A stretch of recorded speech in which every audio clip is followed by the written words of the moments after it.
இன்னைக்கான வீடியோவில் எப்படி பார்க்கலாம், அதாவது விவோ X200 சீரீஸ். ஸோ அந்த ஃபோனோட ஸ்பெக்ஸ் டீடைல்ஸ் என்னென்னு பார்த்தலாம். ஸோ இந்த ஃபோன் லான்ச் பண்ணி பார்த்தீங்கன்னா December 12 அன்றைக்கி லான்ச் பண்ணுறாங்க. ஸோ அந்த ஃபோன் டீடைல்ஸ் என்னென்னு பார்த்தலாம். ஸோ ஃபஸ்ட்டு பார்க்க வேண்டியது X200.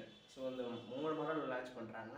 X200, X200 Pro, X200 Pro Mini. நாம் இன்னைக்கு பார்க்க போகிறது X200, அது மட்டும் பார்க்க போகிறோம். அப்கமிங் வருஷம் நம்ம X200 Pro பார்க்கலாம், அடுத்து X200 Pro Mini பார்க்கலாம். ஸோ நம்ம X200 பற்றி பார்த்துடலாம்.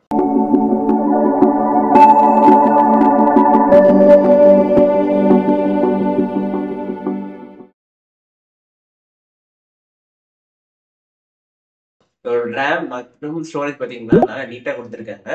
ரேம் பார்த்தீங்கன்னா வந்து 16 GB ரேம் கொடுத்துருக்காங்க. ஸ்டோரேஜ் வந்து 512 GB ஸ்டோரேஜ் கொடுத்துருக்காங்க. அதே மாதிரி உங்களுக்கு ரேம் எக்ஸ்ட்ரா வேணும்னா நீங்கள் வேணா எக்ஸ்ட்ரா விர்ச்சுவல் ரேம் ஆட் பண்ணிக்கலாம். உங்களுக்கு வந்து 16 GB எக்ஸ்டெண்டபிள் மெமரி கொடுத்துருக்காங்க. அதாவது ரேம் நீங்கள் எக்ஸ்டெண்ட் பண்ணிக்கலாம்னு சொல்லியிருக்காங்க. ஓகேங்களா?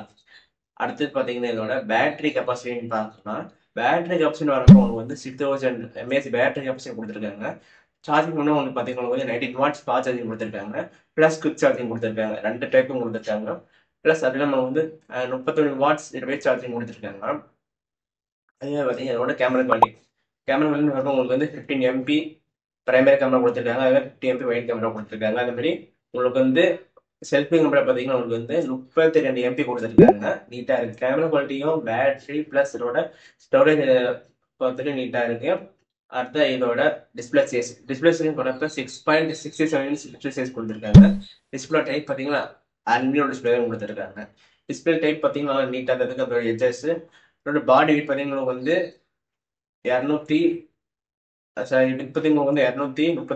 வெயிட் கொடுத்துருக்காங்க. வெயிட் பார்த்தீங்கன்னா வந்து 178 கிராம்ஸ் வெயிட் கொடுத்துருக்காங்க. ஓகேங்களா? நாங்கள் ஸ்க்ரீனில் போடுறப்ப பார்த்துக்கோங்க. அடுத்து பார்த்தீங்கன்னா ஃபோனில் முக்கியம் பார்க்க வேண்டியது ப்ராசஸர் மட்டும் உங்களுக்கு வந்து Dimensity 9000 கொடுத்துருக்காங்க. அது மாதிரி CPU டைப் பார்த்தீங்கன்னா அக்டோபர் கொடுத்துருக்காங்க. ஓகேங்களா? அடுத்து பார்த்தீங்கன்னா இதோட ரெஃப்ரெஷ் ரேட் பார்த்தீங்கன்னா வந்து 120 Hz ரெஃப்ரெஷ் கொடுத்துருக்காங்க. ஃபிங்கர் சென்சார் கண்டிப்பாக கொடுத்துருக்காங்க. Finger sensor in display finger sensor கொடுத்துருக்காங்க. ஓகேங்களா? அடுத்து பார்த்தீங்கன்னா இது வந்து 3.5 ஜாக் கிடையாது, அதாவது FM ரேடியோ கிடையாது. இப்போ வர எல்லா பொருளும் பார்த்தீங்கன்னா உங்களுக்கு வந்து இந்த 3.5 ஜாக்கும் கொண்டு நிறுத்திட்டாங்க. அது இல்லாமல் இந்த நம்ம ஹெட்ஃபோன் போட்டிங்களா அதுவும் நிறுத்திட்டாங்க. அது இல்லாமல் FM நிறுத்திட்டாங்க. இப்போ எல்லா பொருளையும் வர குறைச்சிக்க வராங்க. ஓகேங்களா? ஸோ அடுத்தது பார்த்தீங்கன்னா டிஸ்பிளே சைஸும் அதோட கேமரா குவாலிட்டி எப்படி இருக்குன்னு பார்த்தாலும் டிஸ்பிளே சைஸ்க்கும் அதோட டிஸ்பிளேவோட பவர் வச்சு வந்து கேமராவோட குவாலிட்டி போகுதுன்னு சொல்லுவாங்க. டிஸ்பிளேவோட டைப் டிஸ்பிளேவோட செட்டிங்ஸ் என்ன அதோட டைப்ல நீங்கள் டிஸ்பிளே போடுறாங்க பார்த்துக்கோங்க. அடுத்து பார்த்தீங்கன்னா கேமரா குவாலிட்டி நீட்டாக கொடுத்துருக்காங்க. ஓகேங்களா?